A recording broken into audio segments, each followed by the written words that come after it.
Hello my loveliest friends, how have you been?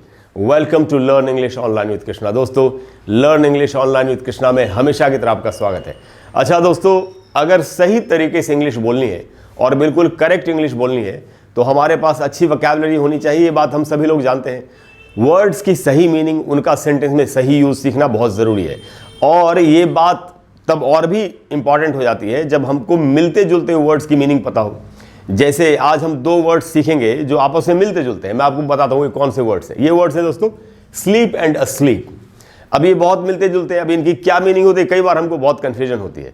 तो आज हम इन दोनों वर्ड्स की बिल्कुल सही मीनिंग, इनकी कितनी कितनी मीनिंग है और इनको सेंटेंस में कैसे यूज़ करते हैं, ये हम सीखेंगे, जिससे कि हम सही और अच्छी इंग्लिश बोल सकें।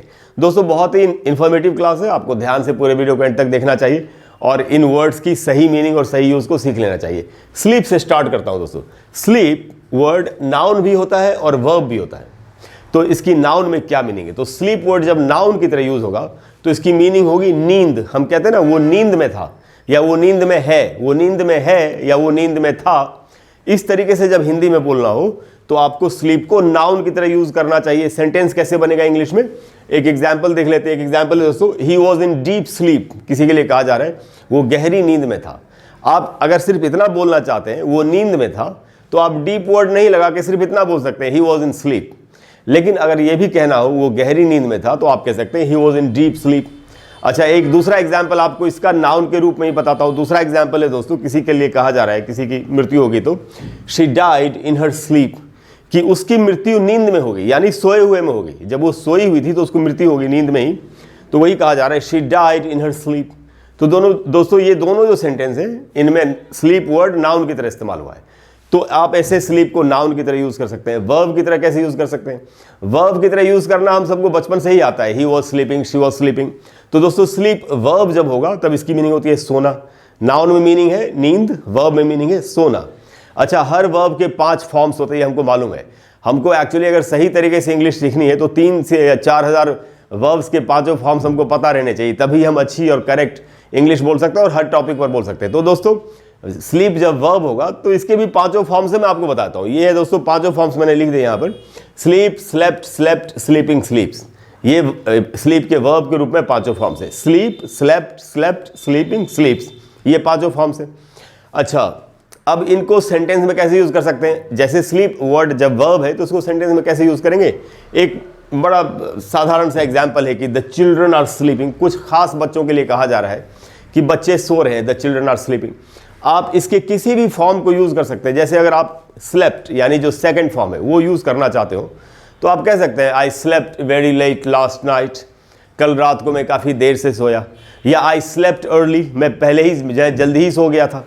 तो इस तरीके से किसी भी फॉर्म को आप सेंटेंस में यूज कर सकते हैं, जैसा सेंटेंस की रिक्वायरमेंट है उसके हिसाब से। तो दोस्तों ये तो स्लीप की मीनिंग हुई नाउन में और वर्ब में। अब हम आते हैं अस्लीप पर। अस्लीप वर्ड जो है दोस्तों, इसका प्रोनाउंसिएशन इस तरीके से है। आप देख रहे हैं ये आधा अ है। आधा अ हिंदी में नहीं होता, लेकिन इंग्लिश में आधा अ का साउंड लिए हुए श्व साउंड होता है। प्रोनाउंसिएशन में इसकी पढ़ाई होती है। तो आधा अ के जितना अगर आधा अ होता तो कितना साउंड, हम कितना बोलते हैं आधा अ को, उतना ही बोलना है। इसको पढ़ेंगे अस्लीप, अस्लीप। और दोस्तों ये एडजेक्टिव भी होता है अस्लीप और एडवर्ब भी होता है। तो मैं पहले आपको बताता हूँ कि एडजेक्टिव में इसकी क्या मीनिंग है। तो एडजेक्टिव में मीनिंग है दोस्तों नींद में। हम बोलते हैं ना वो नींद में है, या सोया हुआ। हम बोलते हैं वो सोया हुआ है या वो नींद में है। सेंटेंस में कैसे यूज होगा तो कंफ्यूज नहीं होना है दोस्तों। स्लीप में इसका मीनिंग नाउन के रूप में है नींद, वर्ब में है सोना, और एडजेक्टिव के रूप में अस्लीप का मीनिंग है नींद में या सोया हुआ। अलग अलग वर्ड्स है, जैसे हिंदी में अलग अलग है वैसे इंग्लिश में भी अलग अलग है। सेंटेंस में कैसे यूज होगा तो यहाँ दोस्तों किसी के बारे में अगर कहा जाए कि वो सोया हुआ है तो हम कहेंगे ही इज अस्लीप। वो सोया हुआ है, ही इज अस्लीप। अच्छा, इसे अब देखिए, आप एक ही बात को आप कैसे अलग अलग तरीके से बोल सकते हैं। इसी बात को वो सोया हुआ है, अगर आपको स्लीप को नाउन की तरह यूज करके बोलना हो तो कि वो नींद में है तो आप बोल सकते हैं ही इज इन स्लीप। अगर वर्ब की तरह यूज करके बोलना हो तो आप बोलेंगे ही इज स्लीपिंग। ये रहा वर्ब, स्लीपिंग। और अगर इसको अस्लीप यूज करना हो एडजेक्टिव की तरह तो आप कहेंगे ही इज अस्लीप।